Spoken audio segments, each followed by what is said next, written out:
अगर पूरी दुनिया से इंसान खत्म हो जाए, बस कुछ इंसान ही बच जाए तो क्या होगा। कहानी की शुरुआत में हम देखते हैं एक ऐसी दुनिया जिसकी पूरी तरह से वाट लग चुकी है। चारों तरफ बस धूल, धुआं और प्रदूषण है। पृथ्वी अब इंसानों के रहने लायक नहीं रही। लेकिन भाई, यहाँ के अमीर लोग बड़े ही शातिर और बेरहम हैं। संसाधनों को बचाने के लिए ये लोग गरीबों को पकड़ते हैं और उन्हें मशीनी रोबोट में बदल देते हैं। मतलब शरीर के सारे अंग निकाल कर सिर्फ दिमाग छोड़ दिया जाता है ताकि ये रोबोट बनकर इनके गुलाम बने रहें। और जैसे ही काम खत्म, इन्हें शहर की दीवारों से बाहर लात मारकर फेंक दिया जाता है ताकि ये बाहर जाकर तड़प तड़प कर दम तोड़ दे। तभी हमारी एंट्री होती है एडम से। एडम अभी अभी एक लैब में होश में आया है। जब वो अपनी लोहे की अजनबी भुजाओं को देखता है तो उसके होश उड़ जाते हैं। वो गुस्से और सदमे में अपनी आस्तीनें फाड़ देता है। उसे यकीन नहीं हो रहा कि वो अब इंसान नहीं बल्कि एक ठंडा और बेजान रोबोट बन चुका है। वो पागलों की तरह अपना सिर पीटने लगता है क्योंकि उसे ये नफरत भरा मशीनी चेहरा बिल्कुल पसंद नहीं आ रहा। लेकिन भाई, असली टॉर्चर तो अभी शुरू होने वाला है। तभी लैब का दरवाजा खुलता है और एडम रोशनी की तरफ लड़खड़ाते हुए बाहर निकलता है। वहां का नजारा देखकर आपकी रूह कांप जाएगी।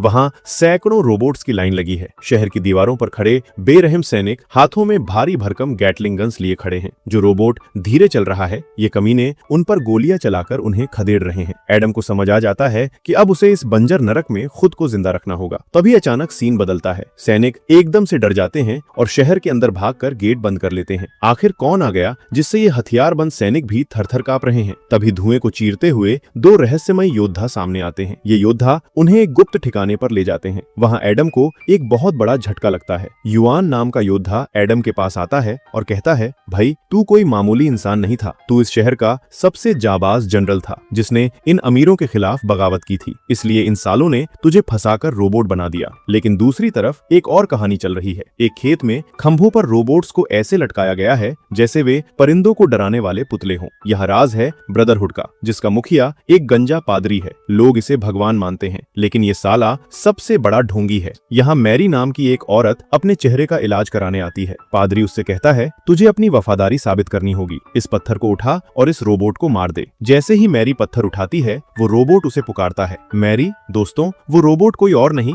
बल्कि मैरी का अपना सगा भाई था। मैरी पादरी के पैरों में गिर जाती है, भीख मांगती है, लेकिन वो पत्थर दिल पादरी नहीं मानता। आखिर में अपनी जान बचाने के लिए मैरी भारी मन से पत्थर मारती है और अपने भाई का खेल खत्म कर देती है। पादरी उसके चेहरे पर कुछ मंत्र पढ़ता है और उसका चेहरा ठीक हो जाता है। लेकिन जैसे ही पादरी अपने कमरे में जाता है, वो अपनी इंसानी खाल उतारने लगता है और अंदर से निकलता है एक खतरनाक मशीनी शरीर। तो दोस्तों, देखा आपने, ये फिल्म हमें सिखाती है कि चाहे दुनिया कितनी भी हाईटेक हो जाए, असली दुश्मन हमेशा वो सत्ता के भूखे लोग ही होते हैं जो धर्म और तकनीक के पीछे छिपकर अपना उल्लू सीधा करते हैं। एडम अब वापस आ चुका है और अगली बार वो इन सब की बैंड बजाने वाला है। कैसी लगी आपको ये एक्सप्लेनेशन? क्या मैरी को अपने भाई को मारना चाहिए था? कमेंट्स में अपनी राय जरूर दें। और हाँ, मोविक सर को सब्सक्राइब करना मत भूलना, वरना अगला अपडेट मिस हो जाएगा। मिलते हैं अगले धमाकेदार वीडियो में।